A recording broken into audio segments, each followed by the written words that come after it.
Good afternoon, friends.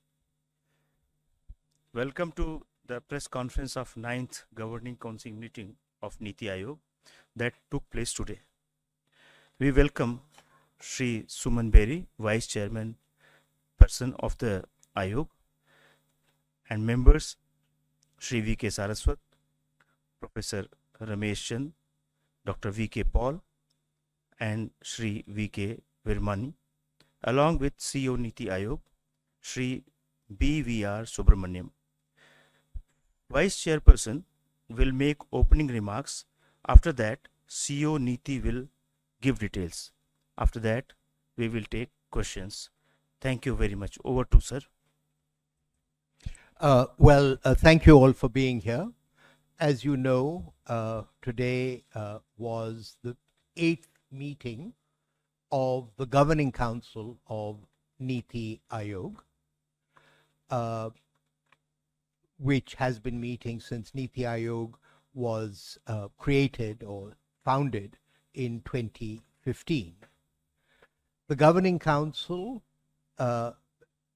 includes the Honorable Prime Minister as chairperson, those who are here, members and myself, and also members of the union government, as well as additional members. And you would have seen that the entire composition of the Governing Council of NITI Aayog was announced in a release about a week ago. What is the importance of the meeting of the Governing Council? It is the supreme body where states and the center come together to talk about the development strategy for the country, and it meets in the form of Team India. I think there are two things that are of importance about this particular meeting of the Governing Council. First, that it took place very soon after the historic third term of this government. The second is that it retained the focus on Viksit Bharat at 2047. This had been the subject of last year's Governing Council meeting as well. Of course, since then we've been through an important general election. But I think that if it was the purpose of the Honorable Prime Minister when he spoke from the ramparts of the Red Fort on August 15th, 2022, to launch a national debate on how India should use its Amrit Kal of the next 25 years, I would say that first, he has succeeded. Second, that this is much more about a national mobilization than it is about a particular document.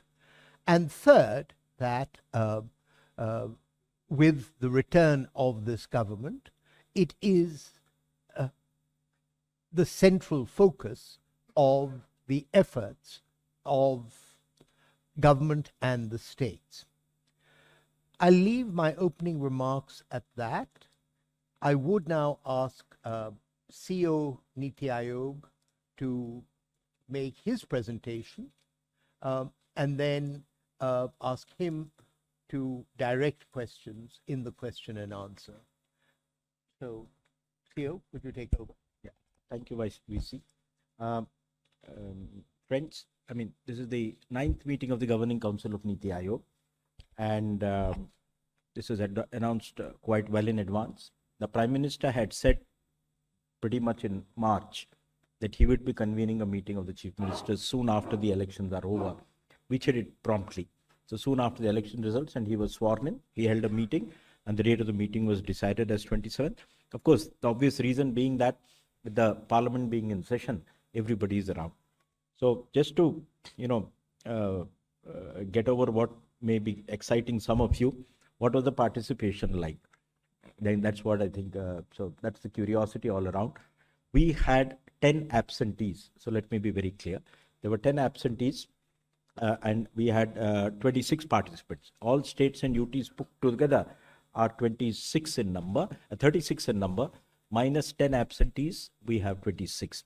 Who are the ones which are absent? We had absentees from Kerala. That was indicated much earlier. I mean, pretty much early. I mean, probably 10, 12 days ago. We had Tamil Nadu, Karnataka, Telangana, Bihar, Delhi, Punjab, Himachal Pradesh. In the last minute, we had a dropout from Jharkhand and Puducherry for some personal reason. Bihar was having an assembly session till late yesterday evening. So there was no way he could have arrived. That was the reason why Bihar didn't come. The Chief Minister of West Bengal, however, was present, and she was also there. You may have seen some flutter here and there, etc. The Chief Minister of West Bengal had made a request to be given a turn before lunchtime. So I'm just putting facts on the ground, no interpretations. It was a very clear request from their side, because normally we would have gone alphabetically. So it begins with Andhra Pradesh, then Arunachal Pradesh, and then, it goes on further down. Because West Bengal would be W, which would certainly come post-lunch session. They wanted a request. It was in writing, and we actually adjusted, and the Raksha Mantri actually called her in just before Gujarat. So she made her statement. Every chief minister is allotted 7 minutes, and there's just a clock on top of the screen which tells you the time that is remaining. So it goes from 7 to 6 to 5 to 4 to 3. At the end of that, it shows 0, nothing else. Nothing else has happened other than that. And what happens is the Raksha Mantri just does that on his table. That's it. And that's it. And then she said that, look, I would have liked to speak for more time, but I'll not speak anymore. That was it. There was nothing more. We all heard. She made her points, and we respectfully heard and noted her points, which will be reflected in the minutes. So I thought I will get over that at the beginning, because I think that's what most people will be curious about. Just to mention the fact, her chief secretary continued to attend, and he was in the room even after she left, because she had to catch a flight to Calcutta. She said that she had an assembly session. That's what she told me, in the morning itself she told me. So that's as far that is concerned. Now coming back, so I'll take about 10 minutes to quickly brief you on the proceedings of the day. The agenda was titled Viksit Bharat, and it had two major items on the agenda. One was an approach paper for preparing a vision document for Viksit Bharat, and the second is the outcomes of the Chief Secretary's conference, which was held in end December, where the theme was ease of living, and certain conclusions were arrived at on 5 sub-themes under ease of living in drinking water, electricity, education, health, and land. So those conclusions of the Chief Secretaries were to be discussed and endorsed by the Chief Ministers. There were 2 parts to the agenda. As the Vice Chairman just said briefly, Viksit Bharat is something that the Prime Minister has been emphasizing since Independence Day 2022. From the ramparts of the Red Fort, he said we should start preparing for a Viksit Bharat by 2047. A lot of work has been happening since then. In a way, this is a part of that process. And to just make it more transparent and easier for all of you, we had in the agenda note circulated a document called an approach paper for a vision for Viksit Bharat at 2047, giving justification. Why is a Viksit Bharat plan needed? Why is this the opportune moment? Do you think India has the capabilities? What does Viksit Bharat mean? And what do we all need to do to plan that out? That document will be distributed to at the end of this press conference. I think copies are ready. My officers are there. They will just be distributing it to all of you. Now, a lot of the discussion was on this item. The Prime Minister, in his own opening remark, emphasized on the need for this. He talked about his own travels around the world. He talked about his experience of G20, and he talked about the goodwill that is there around the world for India and the need for India, in his own words, to grab the opportunity. And if you don't grab the opportunity, you will lose something which the whole world expects you to do. I think that is something he said.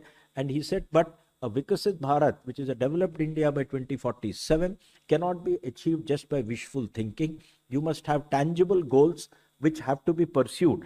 And he said that the chief ministers have a major role in this, and that's why it was being discussed here. It is because a lot of the action for Vikasit Bharat is the collective action of states. So his basic request to all the states is, please develop vision plans for yourself, for each state, because Vikasit Bharat at the national level is an aggregation of a lot of Vikasit states. And to tell you all, the good news is, over the last year, a lot of states have moved ahead in preparing vision documents. Uttarakhand has one, Uttar Pradesh has one, Gujarat has one, Tamil Nadu has one. In the pipeline, we have Goa, we have Madhya Pradesh, we have Chhattisgarh, we have Orissa, we have Assam, and we have a couple of other states also, Bihar, lining up to prepare vision documents. And I think he made it very clear, why does the aspirational district program or the aspirational block program succeed? It succeeds because it is clear, monitorable, with fixed targets. And if you have fixed targets, you know whether you are online or not. I think if you want to achieve Vikasit Bharat, you should have fixed targets. So he emphasized that please prepare vision plans where you have targets which are monitored.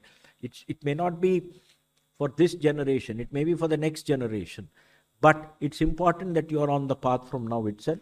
I think that is something he said. And the second thing, and you will get it from the paper we'll be circulating to you, India has demonstrated its capability in actually setting a target and achieving it. Be it in sports in the Asian Games, be it in Chandrayaan, be it COVID vaccines, be it in science and technology, be it in G20, we have demonstrated our ability to leapfrog and deliver what we promise. The nation, the Prime Minister said, is bursting with energy, competence and confidence. I'm translating into English. See, this is what he said it, I was just noting the same, but this is the correct words. Confidence, energy and competence, it's all around. And it's the job of the leadership of the country at the national level and the state level to fulfill the hopes and aspirations of the people of India. And he said this is a golden opportunity. The second point he said is, it's not by throwing money alone that you can get everything. Money is often not the constraint. It's how you use the money, and more importantly, it's good governance that is necessary. And whether you want to succeed locally or globally, it's good governance and acting together which can take us to the outcome. He also talked about the positivity that is there for FDI around the world towards India. He wanted states to compete with each other to attract FDI into the country. So that, and he wanted a template to be prepared about how good states are. And the specific word he used is an investor-friendly charter. And start an investor-friendly charter and ranking states on how investor-friendly they are. So it's actually a modified version of EODB, ease of doing business, but actually a better one, where it will include a whole host of things like the legal system, what are the laws which are hindrances, what is the reduction in procedures which need to be simplified, what are the incentives that need to be given, how good is the law and order, how good is the transparency, how good is the infrastructure. So he's actually asked NITI to construct an index so states can compete in attracting FDI. End of the day, you can liberalize everything in FDI at the national level.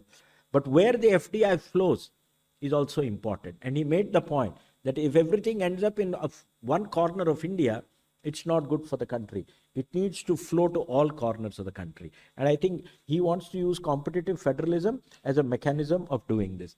Coming back on ease of living, I don't want to go into details. You can ask any of us later on. But the 5 themes on drinking water, we looked at, the document contained things like access, quality, and reliable quantity of water that is there. I think the Jal Jeevan mission has done very well. We were less than, 16%, 16% of the households had tap connections when the program began. It's crossed 76% now. That's phenomenal. In rural areas, in urban areas, it began from 40 and has crossed 70%. Hopefully by the end of next year, it would be. The Chief Secretary's conference that discussed, that was on the agenda here. A lot of chief ministers spoke about how they are doing in drinking. For example, the LG of J&K said that by December, we will be 100% covered by household tap connection. There were discussions on quality. There were issues on maintenance. End of the day, it's not just the tap. Water has to flow and it has to flow continuously. I think those were discussed. Electricity was the other thing on ease of living. It's about electricity connections, quality of supply, fluctuations. There's been a dramatic improvement in the country over the last couple of years. And the question is, what are the best practices, how they can be different? Chief ministers had a lot of things to say on that. The third was healthcare. A lot of programs are there, but there's variable outcomes across the country, and a lot of best practices are there. Tamil Nadu has something on trauma care, Andhra has something on family doctors, Arunachal Pradesh has something called medicine from the sky. They're using drones to deliver medicines in interior areas. So they were all there. There are a lot of challenges. This is one of the items. And on schooling, it was not on money and expenditures. It's about, is the school functioning? How easy to get admission? Why do children drop out between classes, and why don't they continue to higher education? So I think one of the conclusions which was put up to them was that there should be a unique APAR ID, APAAR ID for school students. So the moment they fall out of school, doesn't matter any school, but they fall out of the system, you can track them back and bring them back into the system. I think that's a thing. And lastly, on land, there's a lot of things about, it's not about land, it's about ease of access in terms of transferring land, getting it registered, mutated, and all that, and building permits. They were all there. So these were the large number of items that were discussed under ease of living. The Prime Minister just said a couple of things which are equally important. He talked about please strengthen districts and make them drivers of growth. In India, districts are the sizes of provinces in other countries, and our states, many of them are the size of countries. I mean, UP is bigger than Brazil, and so on and so forth. So you have to make districts as drivers of growth. He wanted states to, push. He mentioned about the threat posed by cyber security. And he gave examples of how, with increasing use of more and more advanced technology, it is becoming even more difficult. How you can actually have a fake identity of a person actually talking to you 3D, you will not recognize who that person is. So I think he alerted, because we're all vulnerable and states are more vulnerable. They do not have the kind of systems Government of India has in these things. States covered a large number of issues. There were states which talked about the future, about how they are planning for the future. Some of them raised very interesting issues. An important point which was raised by some ministers, chief ministers, and responded to PM is the issue of demographic management. I'm using that word because it was used exactly that way. It is about the country actually aging. Your median age today is 28, 29. By 2047, it will be 38, 39.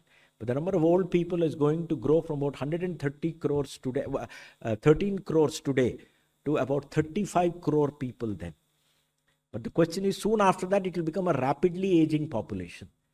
A rapidly aging population means you need to start planning for that from now itself. How are you going to take care of them, both economically, socially, their living conditions, their own, welfare systems? That is one. And of course, some chief ministers talked about, very often trying to change a decline in population at a very late stage may not be successful. And a lot of countries have failed to do it. South Korea is an example. Japan is an example. Now China is an example. Maybe some states are thinking in terms of managing demography. Quite different from what we were used to, say, 20 years ago or even 10 years ago. That maybe India has crossed the hump. At least some states have crossed the hump. And they may be running into a declining population scenario. So these were the issues. Some of the other interesting thoughts posed by chief ministers were a skill census.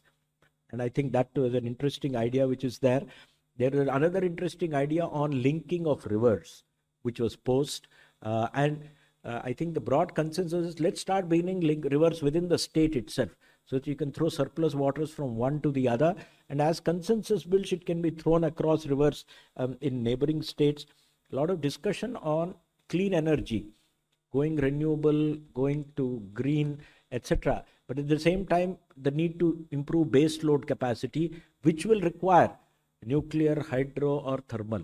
That is one of the important points that was discussed. I think broadly, there was another thing, and I think that's very important.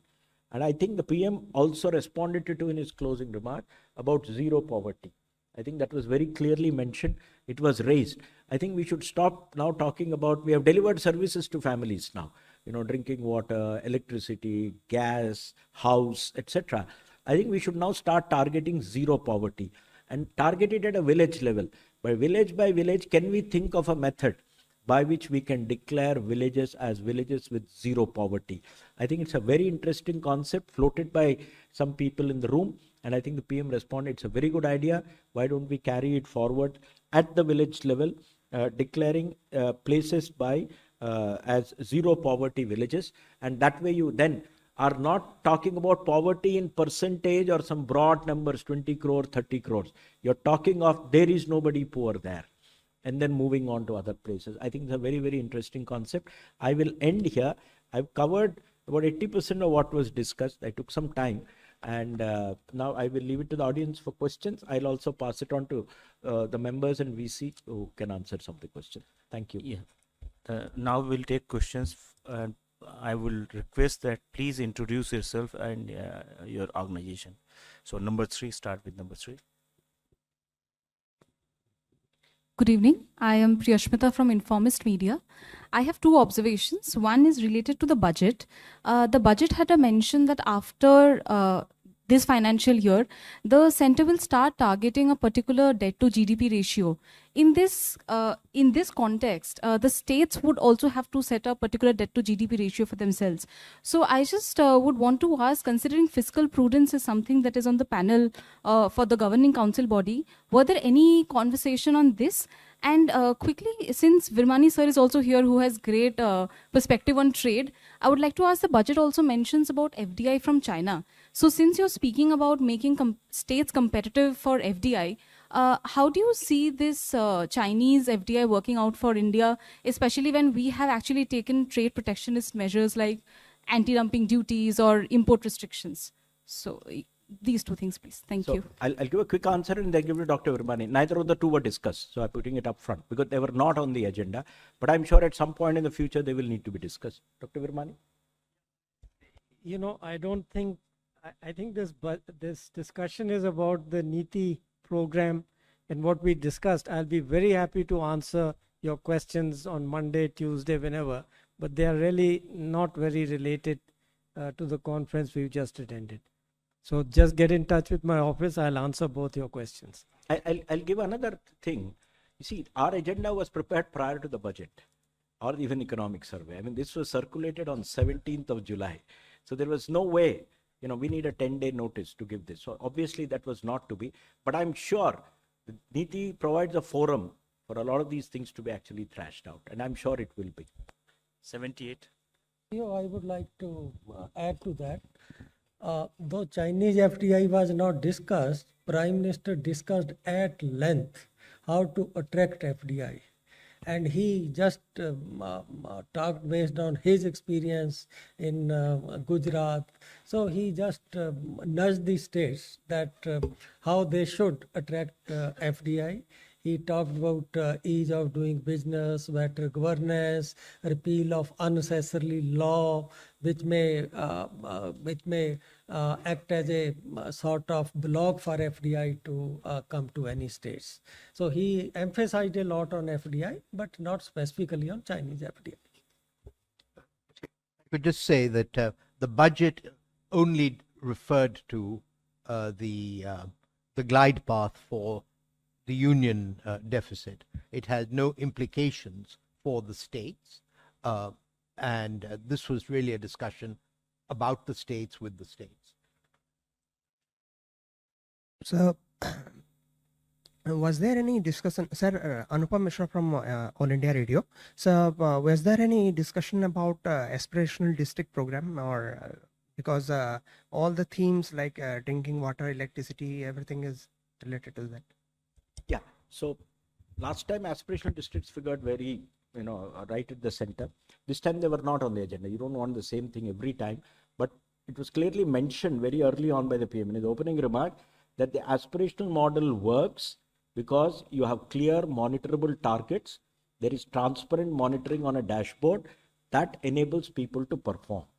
He was basically saying that approach should be adopted. So as and when a vision document is released, it will come with monitorable milestones. So at least you can measure, are you on track or not? I was very clear. He also said that all actions that are to be taken now onwards, once a vision is in the public domain, should be aligned with the vision. 123. Sir, this is Girish from Mint. Sir, by when is the vision document likely to be ready? And once it is ready, what is the plan for implementation, given that some of the important subjects like land, health, education, etc., are in the state's domain? We are waiting for the chief ministers to actually give us responses on vision itself. So the piece of paper you have with some additionalities is with them also. So we will give them about 2 weeks or so, or 3 weeks, to send responses and ideas and thoughts. They've been asked three simple questions. What do you think Viksit Bharat should look like? What do you think is the strategy to reach there? What do you think is critical for your state also to reach there, etc.? Once that comes, that will have to get compiled. So you give us a month or month and a half to get that. So, Brinda from Hindustan Times. So, my question, of course, you have mentioned that a lot of states did not participate, but speeches and papers are given by these states beforehand. So, were the states that boycotted the meeting then submitted the paper? And if they haven't, in case, then how is NITI Aayog then going ahead and planning development for these states if they continue not to participate in these meetings? Okay. So, as I said, we had a lot of last minute dropouts. So I have speeches of some states who have not participated also. I have a speech of Jharkhand with me. I have a speech of Pondicherry with me. So not all have dropped out for, boycott reasons, so something would have happened last minute or whatever. So we have that. So we are anyway analyzing those. For those who did not participate, I always say in these things, it is their loss if they are not there. The room is richer if they are there, both for us and for them. Two, nobody is going to be excluded because they are not going to participate. We have one nation end of the day. 95. I'm Ashumi from ThePrint. I wanted to ask, one of the internal challenges that the approach paper talks about is bridging the rural-urban income gap. Also, one of the tangible goals in the paper talks about, to become a developing nation, how the per capita income needs to rise 8 times. So in a meeting, did the chief minister, did the states discuss how are they planning, what are they doing to meet these tangible goals? And the second question is, when some 10 states, representative from 10 states, the CMs, don't come and are not part of the governing council meeting. So does it impact the implementation of these goals? Because ultimately it's the states who have to kind of implement these goals, work on this. So how does the center state dynamics work in a situation like this?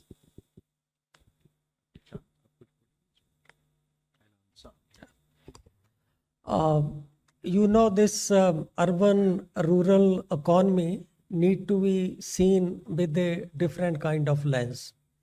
If overall economy is growing, you will find that rural is also growing, because today more than 50% of manufacturing happen in rural area. So it's not that economy is growing and rural is not growing.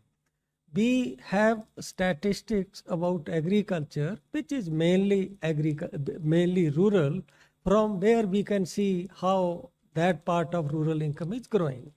As far as services and industry are concerned, their division between rural and urban, we get only when there is a change in base. The last data we have on 11-12, the next data will be available when there is again change in waste that is expected to be 24, 25. So this is one reason that you can't, in terms of these definite kind of disparity between rural and urban, but when we are saying that agriculture performance should be improved, about which Prime Minister spoke even today.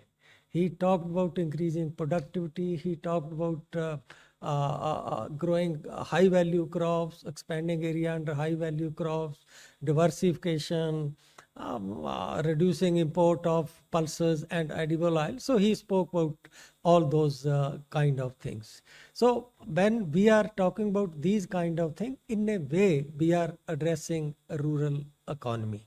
And this specific talk about, he gave example that people are talking, this is village is defecation free. This village has 100% electrification. Can we talk like this about poverty, that now this village has zero poverty? So that is what I think covers largely what is rural. If data is available, rural and urban industry and services, then we can talk about that how we narrow those disparities. So what you have said is actually what you're quoting is from an approach paper, which is laying out the issues. So what you're quoting is out from a page where you have actually laid out challenges. Rural-urban divide is one, medical income trap is the other. So these are issues which any strategy has to target. Otherwise, you will not reach where you want to go. As such, we have not yet rolled out the vision and the strategy yet. We are waiting for responses from states, and as they come, they will get incorporated, and when the final document is released, you will get to know. But the fact that it is recognized as an issue that needs to be addressed, that you can't have two diverging economies, I think is well recognized by the fact that it is being talked about. 274. Sir, I'm Milan from India Today. Your approach paper talks about increasing the labor workforce, especially the women's participation in it. Currently, it's 37, and it says it needs to be increased to 70. So any strategies that have been discussed by states on how to include women? And you also mentioned skilling. So skilled labor is currently at 32, and you want it to be about 100%. Job creation has been a big challenge in India today. And I would just like to understand if states have, such as UP and Uttarakhand, if you mentioned, who put their vision documents forward, have any plans to increase skilling and make that a viable option for the youth?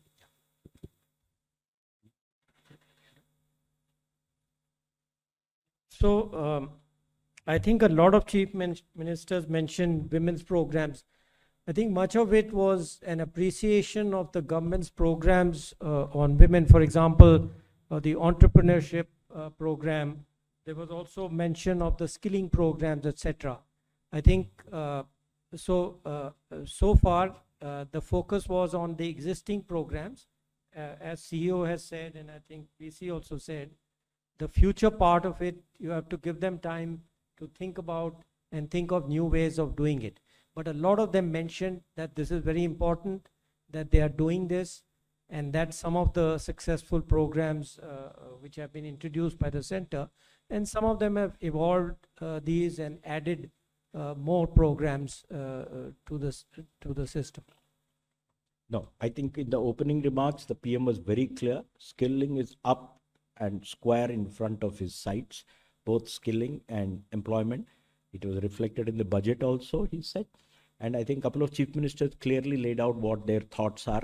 Andhra Pradesh for one, Chhattisgarh for the other, Assam for the other, Goa is another one. All of them had very clear thoughts on, how to go about tackling it. So I think we need to put all of them together, and it'll come out. It will come out when we come out with the national strategy, because this is not something that's going to happen overnight, right? It's going to be, it's a glide path, and the numbers are very, very ambitious. I think that's the way. 277.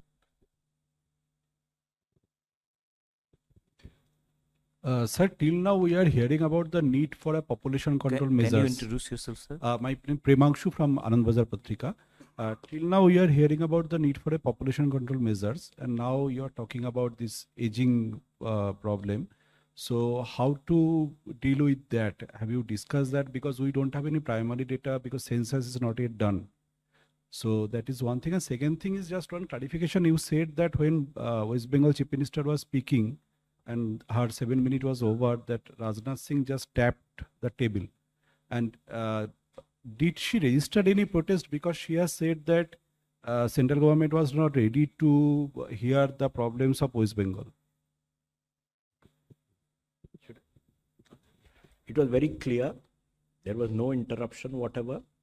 She spoke, she crossed. For every chief minister who had crossed 7, the tap would be there. And then people would appropriately try to close it up in the next 30 seconds or 1 minute or whatever. So there was no difference in terms of treatment. No mic was switched off. And I think the finance minister has even given a bite or a tweet somewhere on this particular aspect, clarifying it. We were all, I can even, I have noted down what the West Bengal Chief Minister said. I wouldn't have heard it if our mics had been off. I don't think that was the case at all. And I think everybody got a pretty fair hearing. Nobody even, asked her to cut off. Actually, there was no conversation on that issue. She decided that, okay, my time is up, and that's it. And she anyway had told us earlier that she would leave immediately afterwards. And as I said, we adjusted her from afternoon to morning at her request only. So, you see, this is a forum where the center and states meet and talk. We are there to listen, actually. And I think that, and that was done duly. Also have to be respectful of the time for everybody. You have to finish it by some. We will be holding this at 8 o'clock otherwise, this press briefing. Yeah, you mentioned about population. You see, this is the first time one has even heard the thought being put on the table. Okay, so I'm not naming anybody because in due course people will, start talking about it. There is the word that is why which was used was demographic management. I think that is the word that was used. They didn't say population control. So demographic management probably means two aspects that, that A, you start planning for looking after an aging population. That's one which I mentioned. It could be economic, it could be social, it could be facilities, infrastructural. The second part, of course, is how do you address? There are parts of India, I think barring 3 states, everybody is below the TFR of 2.1, which is the replacement rate. Or maybe only 2 states are about 2.1. See, that means even Madhya Pradesh and Rajasthan are probably below 2.1. So with that kind of a situation, and there are states at 1.6 and all, and that they are going to run into rapid population declines at some point in future. We are not talking of anything political. We are talking of simple demographic problem. And it was acknowledged in the room that an old a population with a very high median age is a very different society from a population with a very low median age. It looks, feels very different with that kind of a population. So you have to start thinking about it. You go to Japan, the median age is 50. You will see the difference there. I'll just add, we've been looking at the, of course, we have talked a lot about what's the global demographic change, but in Indian states, there are states which will be reducing their share of working age population, others which are increasing it. So we have to start thinking of it. We've started doing that. Some of you may have heard I've talked about that internationally, but I think the idea of the persons who mentioned this was this demographic change which is happening and will accelerate in the next 15 years actually. And of course, one aspect of that is the aging, but the second aspect is in terms of skills, the kind of jobs which will be created in the states which are declining relatively or in terms of population, working age. It's all about working age population and those which are increasing. So those internal dynamics, etc., we have to start thinking about. 275%. Sir, Prashant Sahu from Financial Express. Sir, my question is that most of the developed nations have few sectors where they have world champions, be it technology or manufacturing, and be it some other sector. So which are the sectors you have identified in India where we'll have some world champions? Otherwise, the scale will not be there to sustain that level of that status for long. The second question is, when are we expecting the full scale of action plan to implement the vision document that you are preparing? Yes, something has been announced in the budget, but a couple of thoughts. I'll take the issue about the action plan and then perhaps leave it to my colleagues to talk about leading sectors and strategy. The reality is that no parliament can commit its successors. So the operative time horizon is the life of this parliament. However, you can have targets for the longer run and try and get a consensus around that. But I do have to also say that I worked for a while at Royal Dutch Shell, which basically believed that there was so much uncertainty about the long run that you needed to operate in terms of scenarios rather than 25-year targets. Now, this is not entirely correct in certain areas like climate change. We are committing ourselves through our nationally determined contributions, and these are going to be updated in due course. So I think we have to get used to the idea that a 25-year horizon is very different from a 5-year horizon, but this is the distinction between planning and strategy. We need to have a clear sense of strategy, and I think there can only be one strategy for India, which is that our basic resource is our human resources, and while we have our Amrit Kal, while we have our demographic dividend, what we need to do is to raise the productivity of those human resources in whichever way we can, because that is the only sure way of getting rising standards of living. But I don't know if you want to. I think the major emphasis in the discourse today was that if India's economy has to go to the numbers which we have been talking about in 2047, one of the major focus would be manufacturing, and manufacturing with a large focus on high value added products. And Honorable Prime Minister was very clear that manufacturing and services have to go hand in gloves, because it's not one or the other, it's a combination, there are two. And third part was basically to bring more and more IP into the country so that your economic growth goes. So agriculture, services, and manufacturing, these are the three major sectors that will find our economic sectors. And just to going into more specifics, you want, all that will come out later, but some are already pretty well known. We've chosen semiconductors as to be one, we've chosen electronics to be the other, mobile phones to be the one more, we've chosen textiles to be an area. I mean, you've got a whole host of PLIs. 14 PLIs are actually targeting sectors where we can build up world-class capabilities. And there'll be more such things coming up. NITI is targeting electronic components, auto components, chemicals. These are the areas. But you have to understand, once you are the 5th largest economy aiming to be the 3rd or 2nd largest economy, I don't think there are sectors you're going to leave behind. You are a very broad-based economy. So you'll probably develop strengths in probably 80% of all areas. You are not a one-trick pony, you know. You have to have more tricks than that. Just want to add, you know, the interesting thing which I missed, because you asked about trade and FDI, I was thinking in the usual term, but the important thing here was to link the international with the states, which is the purpose of this conference, right? Not just think of national targets, national approaches, but what does it mean for the states? And I think that's a very important point which my colleague here mentioned, that manufacturing FDI eventually is in the states, okay? And they will not come, or they will come depending on the conditions in the states. We know that there are 4 or 5 major manufacturing states, but if we want to have manufacturing in other states, then you have to create the conditions in every state. So we have been talking about attracting supply chains, attracting anchor investors, but it is kind of abstract, it's national, coming to India, but they are not coming to India eventually, right? They are coming to particular states. So for example, some people say, oh, too much of it is going to Gujarat or something. But the issue is that every state can create the conditions to attract this FDI.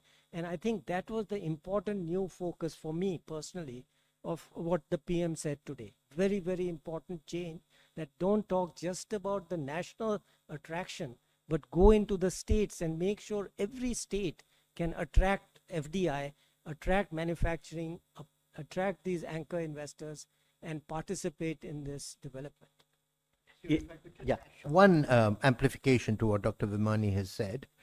And the implication of that was that this is not about policy, it's about various aspects of state level governance, if you will. So we may on paper have an extreme, and we do have an extremely liberal FDI policy, but yet the FDI is not coming. And that's where if you like, what the PM wants NITI to do, which is to have a checklist of what it means to be a friendly state, but equally important, that this should not be a source of polarization, that this has to penetrate even the less successful and less affluent states. I think Dr. Vimani has put it beautifully. It's about bringing the international down to the state level. If you were to take away three big things from the whole meeting today, in terms of conclusion: one, develop an investor-friendly charter where you can rank states on a 100-point scale, so that how good are they in attracting investment and FDI. The second would be this new idea about zero poverty. Gradually you sweep poverty out of the country. And the third would be a basic nod that river grids are important. You've got large parts of Eastern India flooding underwater, and large parts of Western India which have periodic droughts, or Southern India which has a lot of, again, drought problems. So these are three big takeaways if I were to take away: river grids, an industry-friendly charter, investor-friendly charter, and zero poverty. 24.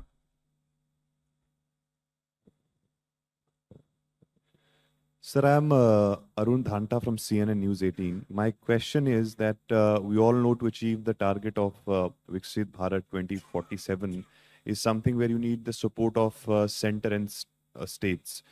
But what would you say when people like Mamata Banerjee, who's the Chief Minister of West Bengal, says that NITI Aayog does not have powers, it's a toothless tiger. And in fact, she's saying that Planning Commission is something which should be brought back in place of NITI Aayog. Look, what should I? Okay, fine. You see, that the NITI Aayog exists is a matter of fact, and it's reality. So that is it. Two, it's not that NITI Aayog doesn't have any functions. It has functions. The vision documents of most states which have been prepared with active cooperation, sometime by NITI Aayog itself, working with state government officers, etc. It has actually transited into a new roles. It's a question of actually what is past and what is present or the future are very different things, and change is always, disconcerting. What is the change? It is a forum not for distributing money, because that is now done by Finance Ministry. And what the NITI does, it acts as the long-term strategic planning body of the government. It acts as a policy think tank of the government. It acts as a forum where the center and states sit together and discuss issues and generate consensus. And fourth, it is an advisory body on any specific issue with states. As on date, NITI has at least 3 engagements on a permanent basis, not workshops, with umpteen number of states. You go to Gujarat, we have a vision going on there. We are preparing a Surat plan for the future. You go to some other state, we are preparing a plan for Varanasi. We are preparing a PPP plan for them. We go to some other state, we go to Odisha, you go to Andhra, Madhya Pradesh, all over the country. And it doesn't matter what is the political character. They reach out to us. We actually distribute a document to them saying that these are the 30. We are the internal consulting powerhouse of the government. And I think that is what. Now, that was not a role which is perceived to be felt by the Planning Commission. It was getting diverted by the primary function of distributing funds. And therefore, but by the way, while that is one view, which the Honorable Chief Minister of West Bengal probably had, there is an equally strong view that the Planning Commission didn't have any money allocation function also. A lot of people would say, after a lot of discussion in Planning Commission, we got another 100 crores. Is it worth the effort? So there's a counter view to that also. So there are enough people who felt that way. But anyway, that's a debate which is irrelevant because there are other agencies. That function has not disappeared within government. It is being done by something. If somebody doesn't want to use NITI Aayog, that's their choice. And I don't see that happening. We are quite popular. In fact, I would like to add here that the state governments today are going out of the way to set up institutions like NITI Aayog in their own ambit. State transformation institutions in all states have been set up now, and more are coming up. So that shows the efficacy of NITI Aayog in actually doing cooperative federalism in a big way and ensuring that the discourse between center and the states is one that of a progressive thinking rather than just distributing money. Perhaps frame the question slightly differently. I think quite an important motive for the Prime Minister to wind up the Planning Commission and create NITI Aayog was that the whole concept of a planning commission, which dated back really to Soviet days, was inappropriate 30 years after a liberalization. And I think to some extent the comments of the Honorable Chief Minister derive from a belief that the way development works is through the allocation of government resources. But the way development works, or should work, is through policies that stimulate the private sector. And the financial allocation by government should be, as it were, the icing on the cake, not the cake itself. And I think NITI Aayog has been freed up to think about what these larger policies are. I'll just give an example. One of the findings is that Indian firms choose to remain pygmies in terms of employment. And one reason we have a less than satisfactory employment position is that there are all kinds of barriers, self-imposed barriers for firms to take on more employees, in contrast, certainly with the United States. Now, we're not going to get the kind of rising productivity, and the Prime Minister mentioned this, until we get our labor force more into the formal sector. That's not something that government funding can do. That's about policy at the state level, policy at the national level. And if not NITI, well, I mean, the departments can do it, but it is very much the view of the Honorable Prime Minister. They don't have the bandwidth, they don't have the scope, and that's where NITI should lead. Technical on fiscal, the Finance Commission raised the state's share of taxes in the central union government's taxes from 32 to 42%. That is the other side of the coin of the funding which Planning Commission used to do of the states. So those are related. It's not, you shouldn't think of them independently. I'm just making a technical point that they go together. That share would not have been raised from 32 to 42% if there was still a Planning Commission giving funds to the states. So we will take last two questions. 244, please. Sir,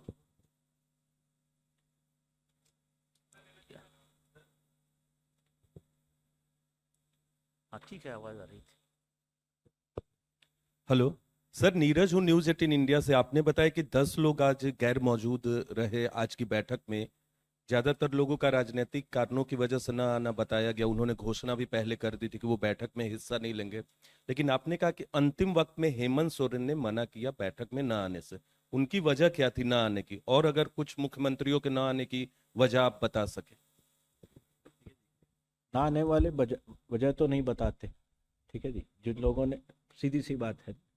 दूसरा, जो लोग, भाई सीधी सी बात है, उसमें बहुत लंबा जवाब की जरूरत नहीं। दूसरा, जिन्होंने बहुत पहले ही बता दिया नहीं आएंगे, हमें पहले से मालूम था, केरला, बिहार, हाँ, तो इस प्रकार के 2-3 राज्य थे जिनको हमें पहले मालूम था ये नहीं आ रहेंगे, तो बहुत पहले बता दिया।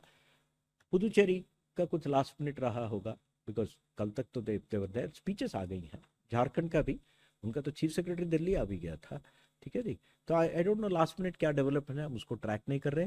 देखिए जी, जो NITI Aayog is a very not a place where monies are discussed, we are actually discussing आपके राज्य के लिए हम लोग क्या कर सकते हैं, आप देश के लिए क्या कर सकते हो। It's a place for healthy interaction and ideas. 249.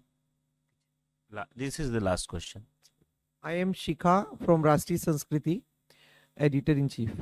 Sir, मैं आपसे बहुत छोटा सा प्रश्न करने जा रही हूँ, मुझे छोटा सा ही उत्तर चाहिए सर। पहली बात यह है कि हमारे पास 2047 का हम सपना दिखा रहे हैं, हमारा 2024 चल रहा है। 2029 तक हमारे पास क्या लक्ष्य हैं, क्या संकल्प हैं, हम उनको किस प्रकार से पूरा करने जा रहे हैं और उसका क्या रोड मैप होगा, सिर्फ ये जानना चाहूंगी मैं सर आपसे। Thank you so much. देखिए जी, 47 का जो योजना आपको मिलेगा उसमें 2 टुकड़े होंगे, एक 5 साल का और एक 25 साल का, दोनों उसे में शामिल होंगे। जब ये रिलीज होगा आपको मिल जाएगा।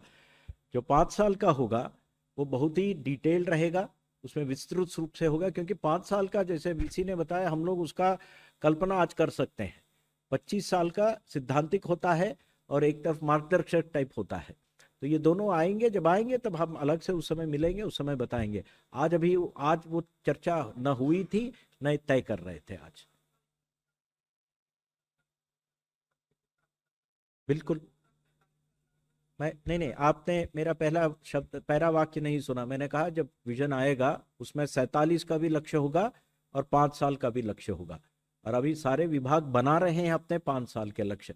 5 साल के लक्ष्य जो होते हैं बहुत ही ठोस और नापने लायक होते हैं। दूसरे वाले, मैंने क्या कहा, मार्गदर्शक टाइप होते हैं, ठीक है जी। अभी निकाला नहीं है, आएंगे आपके पास।